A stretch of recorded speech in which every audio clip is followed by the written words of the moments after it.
Imagine you gave your house and all of your assets, everything you own, to some rich guy, and then you took a massive loan from him and you gave the money back to him. So now you're in debt to him, he owns everything. How can you not be poor? And the answer is you can't.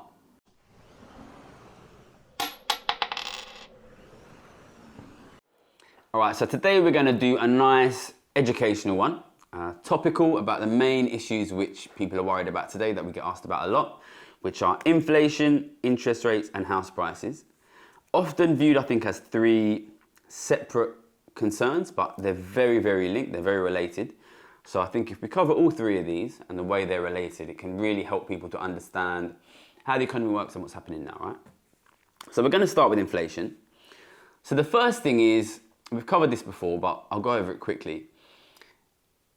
I believe, and I've said this many times on the channel, that the inflation was largely caused by the enormous amount of money given out by this government and governments all over the world during COVID. The amounts are truly enormous. 700 billion in this country, which is £14,000 per adult. $8 trillion in the US, which is about $30,000 per adult. Huge amounts of money given out. That amount of money has to end up somewhere, ends up in the bank accounts of private individuals, largely wealthier private individuals, which means huge, nobody is denying this, by the way, this is generally accepted, enormous accumulation of cash by richer individuals in the last 3 years during COVID, which is the reason why I said in the first video on this channel that when we come out of COVID, we will probably see a big jump in inflation because there will have been this massive cash accumulation with richer individuals, okay? That has not generally been the mainstream media explanation of inflation, and they've been generally saying it's because of sort of an anonymous after effects of COVID, which are never really explained in much detail. And of course, the Ukraine war. I'm not denying that the war in Ukraine has caused inflation, specifically with energy. That is a part of it as well.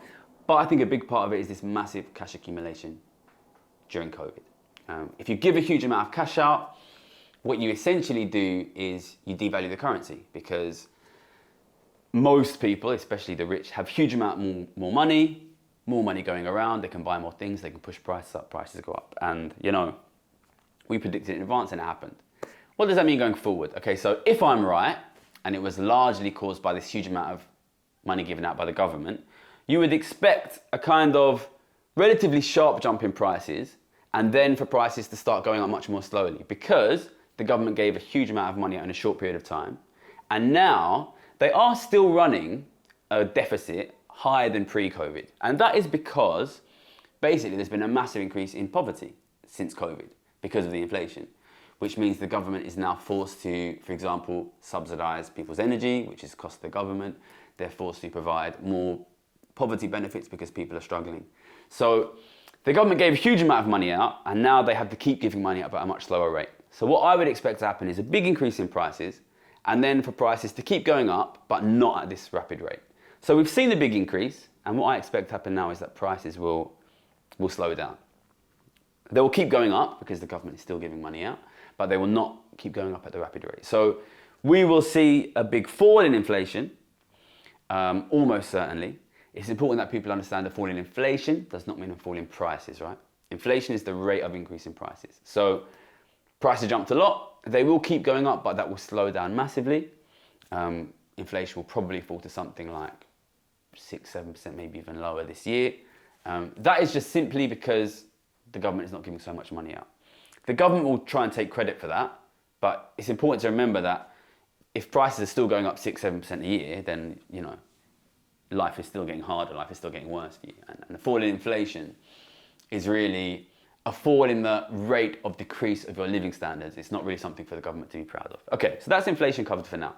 Inflation will probably normalize, all right? I think it's because of the huge amount of money given out that rich people still have. Other people think it's because of other things. Let's move on to interest rates. So interest rates have risen significantly here in the UK. They're up to 4.25% now. Financial markets. First thing to say is financial markets think that we are nearing the top now. They think that interest rates will probably peak at something like 4.5%, maybe 4.75%, which means another just 1 or 2 increases in interest rates this year. I suspect that will probably be right in the short term, and then interest rates will start to slowly come down. Now, there's been a lot of discussion about interest rates. And I want to talk about this because I think the situation is quite interesting. Right? There's been a lot of criticism, especially from the left, people saying, what the hell is the Bank of England doing raising interest rates? And that's understandable, right? Because when the bank raises interest rates, your mortgage rate goes up. I think a lot of people are seeing massive increase in their mortgage rates. It's causing a lot of problems. It increases the interest that the government has to pay on its government debt. Government debt is massively increased in the last 3 years. It's very large. It's about 100% of GDP. I think it's it's something like £30,000 per person. It's a lot. They have to pay a higher interest rate. If you have a mortgage, you have to pay a higher interest rate.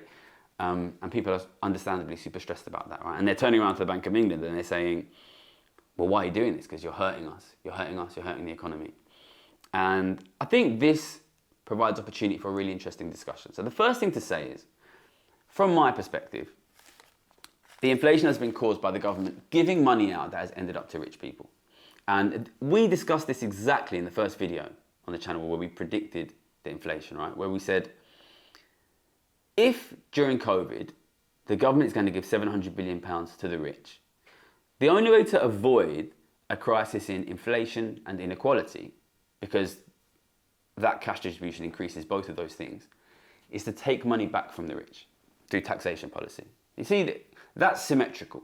If I give you money, then the way to reverse that and avoid the consequences of that are to then tax money from you, okay? But that's not what we're doing, right? What we're doing is the government has given money out, which has ended up with the rich, and then rather than taxing money back from the rich, the central bank, the Bank of England, is increasing interest rates. And this is because economists, when they think of inflation, they always think of interest rates. This is what happens in economists' minds. If inflation is too high, raise interest rates. If inflation is too low, lower interest rates. These are like the articles of faith of being an economist. They're really connected. And they tend not to think in terms of fiscal policy. So in economists' minds, they have these ideas of two levers that rule the economy. One is fiscal policy, and that is government, taxation, and expenditure. So during COVID, the government ran a massive deficit. That means they spent way more than they taxed. That is what they would call a fiscal stimulus. It's pouring money in terms of government spending. That's fiscal policy.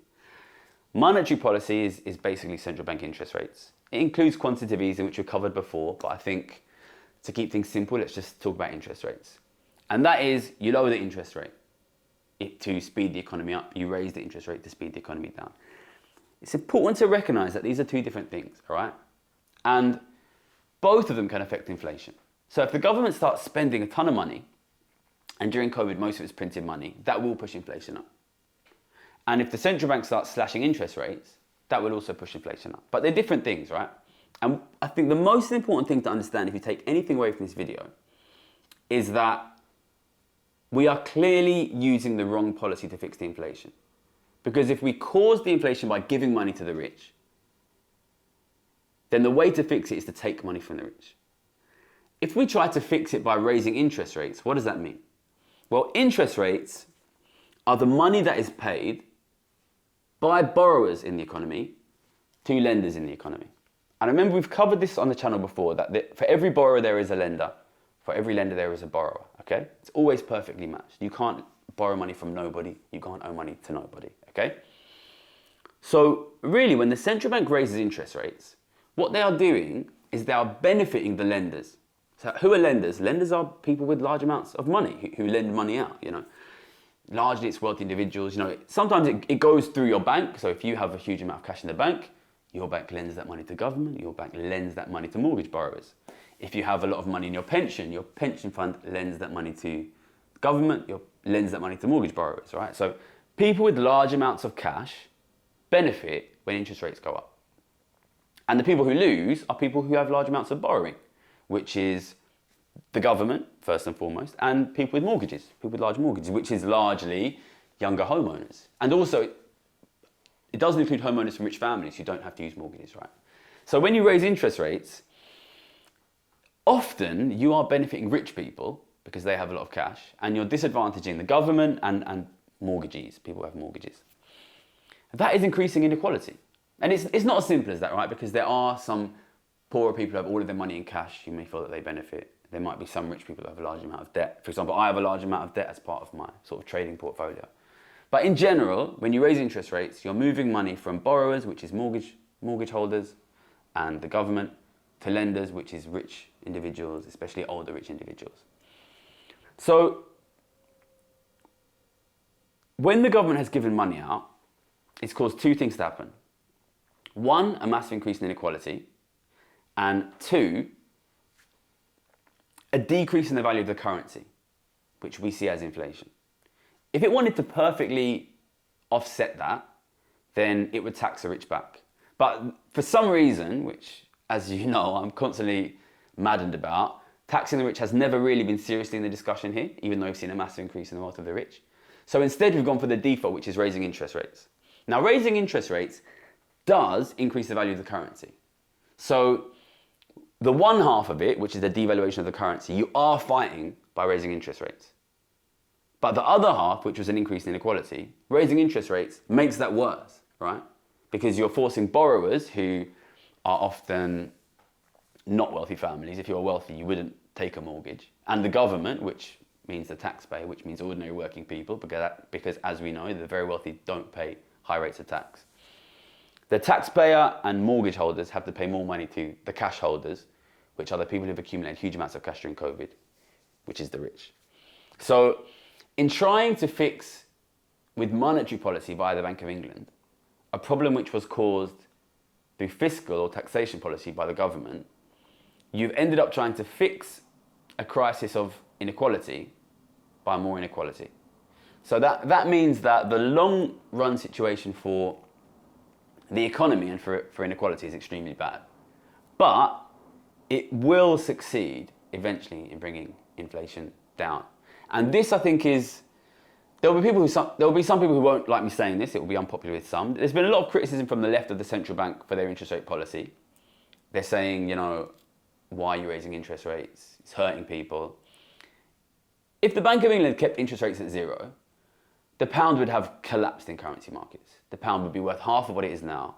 We'd be seeing an inflation crisis. And it would be very similar to what happened after the Trustonomics disaster in autumn.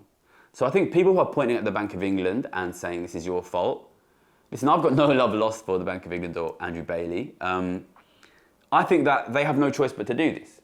The problem is, because the government and the broader economics discussion in the media have said nothing about taxing the rich, which would be the correct way to fix it, the central bank has no option but to raise the interest rates. I think an interesting thought experiment is to sit and think, what if we reversed the cash distributions of the last 3 years? What if we went to every single person in the top 10% of the country and said, we want 140 grand tax? That would be a reversal of that. It seems crazy, but that is what we have done in the last 3 years. We've distributed 140 grand to the richest 6 million people in the country, each person. Right? So if we took that back, you would see a collapse in inflation, a massive collapse, as these people desperately tried to raise that cash, right? So the interest rates had to go up because we have refused to have the discussion about taxing the rich. And if you give a ton of money to the rich, inflation will increase. If you refuse to take the money back, the only option central banks have to try and keep inflation down is to raise interest rates, and it will happen. But in terms of looking forward, I believe that the inflation will come down relatively quickly, which means that the central banks, including the Bank of England, the Fed, the European Central Bank, will stop raising rates relatively soon. I think that once that inflation slows down, you will start to see how severe the economic weakness is underneath, how big the increase in poverty is, and you'll probably start seeing, in my opinion, interest rates start to fall relatively quickly. But that depends on whether there's a bit of a balance here, right? Because we've seen such a big increase in poverty, it creates pressure on governments to do more deficit spending and pump more money in. And if governments are forced to pump more money in, that could keep inflation higher over the long term.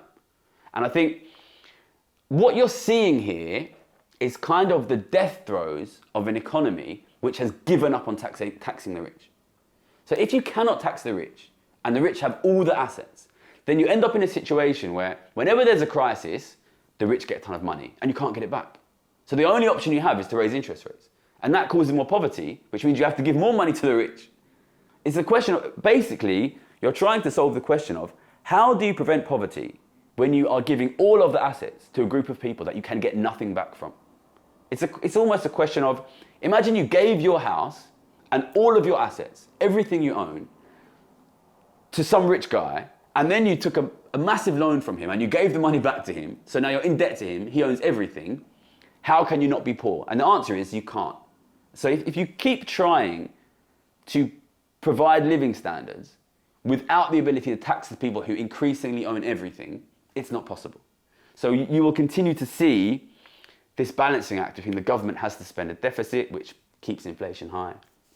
But I think what you will see in this country, I think the Conservative government has a big political problem with high interest rates. And that takes us to our next point, which is house prices.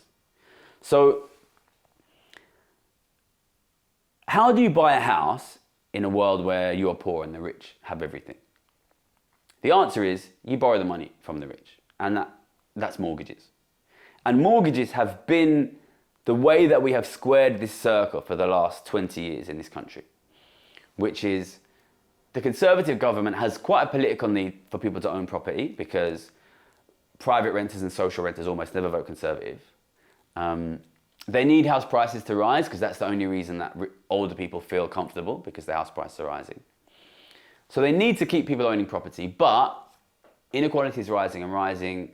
The middle class are losing their assets. So how do we keep ordinary people owning property when inequality is rising? Because rising inequality of wealth means you lose your assets. But we need you to lose your assets but keep your house. How is that possible? The answer is increasing debt. So you can keep your house and you can just get more and more and more and more in debt to the rich. That way you stay a property owner, so you keep voting Conservative, but you become poorer and poorer generation after generation. So it's really mortgages and debt are like the magic solution that works for the government. And that has been working for them for the last 15 years quite well politically. Because the rich get richer and richer because you owe them more and more and more money, but you keep your house. So everybody's winning. The rich get richer, you get poorer, but you keep voting for them because you're a homeowner and what you want is for asset prices to go up. It's really, really good for the Conservatives and it's really bad for people in general. And this is why high interest rates are a disaster for the Conservatives, because they need ordinary people to be taking huge amounts of debt. And huge amounts of debt are not affordable for ordinary people at interest rates of 6, 7, 8%, which is what a lot of mortgage rates have gone up to, right? So they need interest rates to come down. They need interest rates to come down desperately. So I think what they will do, and what you're seeing them doing, is they will try their best to run as much as possible an extreme austerity government in the next year and a half in a desperate attempt to bring inflation down quickly so that interest rates come down. And as soon as interest rates come down, you will start to see those house prices go up because of the thing we mentioned at the beginning of the video, which is that £700 billion, which has been given out by the government in the last 3 years, is still sitting in the bank accounts of the rich. And this is the big conflict we have, right? The rich have all that money. And what would the rich people do with money? They want to buy assets. So house prices want to go up. But rich people themselves don't want to go out and buy a ton of houses, right? Because buying houses is a hassle. You need to manage tenants. Super rich people don't want to be having to fix poor people's boilers, things like this. They don't want to be involved in stuff like that. So what they normally do is they lend the money out. They lend the money out. But suddenly, poor people can't afford to borrow the money anymore. So it's created this two forces in house prices, which is on the one hand, house prices should be going up because the rich have got a ton of money. And it's important to be clear, house prices have gone up by about 20% since the beginning of COVID. And now they've come down about 3 or 4%. So that force of the rich having a ton of money pushes house prices up. But now the mechanism by which rich people buy houses, and I think this is an interesting thing to consider. Mortgages are in a very real way the way that rich people buy houses. So say I've got £500,000 and you've got nothing and you want a house. There's two ways I can give you housing. I can buy the house myself and I can rent it to you, or I can lend you the £500,000, you can buy the house, and instead of paying rent, you pay me interest. Financially, it's very similar if you think about it. In both cases, I provide all of the money for the house to be bought, and in one case you pay me rent, in the other case you pay me interest. So really, mortgages are the way that the rich buy houses for the poor. But that channel has become blocked because the poor can no longer afford the interest. So I think there are two things that can possibly happen here. And The way it will play out will depend on the country. One is, in this country, I think the government will do everything they can to bring inflation down, but that will come at the cost of really crushing the economy and crushing ordinary people. I think the way they'll hope to survive that is by making a bit of room to like throw a load of money out immediately before the election. They will try to bring the interest rates down, and as soon as interest rates come down, then you will see this flood of money that the rich have again continue to push house prices up. Even though they've already gone up 20%, I think they can go up a lot more. If you look at after 2008, house prices basically doubled over the next 10, 15 years, and I think they can do that again. So if the interest rates come down, then this channel will open up again. The interesting question is, what if interest rates don't come down, which is what could happen if governments are forced to keep running big deficits? In that case, you'll have the question of how do the rich people buy the houses when they can't lend the money out? And I think what you will see if that happens is the rich will start buying the houses through corporations, and you will start to see much more corporate landlording. So I lived in Japan for a long time, and I think increasingly in the US you're seeing, rather than the rich lending the poor the money via mortgages, the rich pool their money together into corporations. So there's, I think is it BlackRock or is it Blackstone in the US? It's a massive company which owns a huge amount of housing. Rich people pull their money together in corporations, the corporations buy the houses, and the corporations lend the money out. Because it's quite interesting at the moment, you're seeing rents go through the roof at the same time as house prices go down, and the rich are sitting on a huge pile of cash. So it's a massive investment opportunity for wealthy people with cash. Because rents are super high, and they've got a ton of money, and the prices are cheap. So the rich should be buying these houses and bringing the rent in. But the problem simply is rich people are, too lazy to go and buy 10 houses, right? And it's becoming more, it's cumbersome, right? Rich people don't want to be becoming massive buy-to-let landlords, right? So, but either way, the money is there, and that will force house prices up in the long term. And I think what you're just seeing is the mortgage channel get blocked in the meantime. But what you will inevitably see in any case is the massive gift of cash to the rich will manifest in increased inequality of real assets. Either through much higher mortgages, which means a much higher amount of debt from ordinary families to the rich. We've already seen a much higher debt from the government to the rich.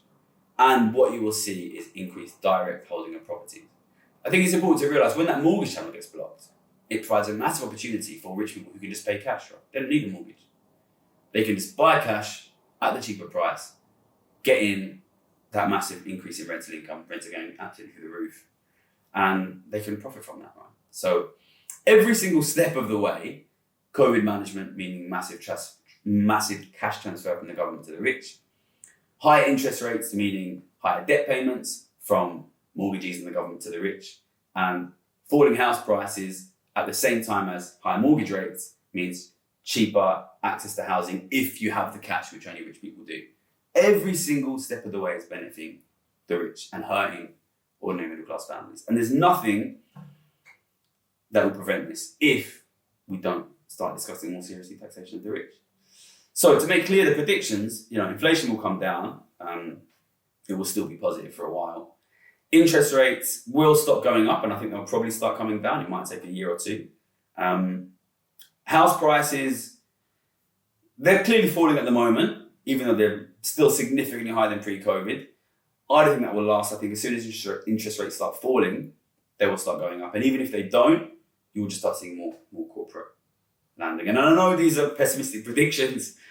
We get a lot of people saying that these are all pessimistic predictions, but this is what happens if you don't tax the rich. And if you don't want bad outcomes, you cannot allow inequality to get higher and higher. So support the channel. We're always pushing for higher taxation of the richest. And that's the only way we're going to prevent these things. I know that these are not good for ordinary families.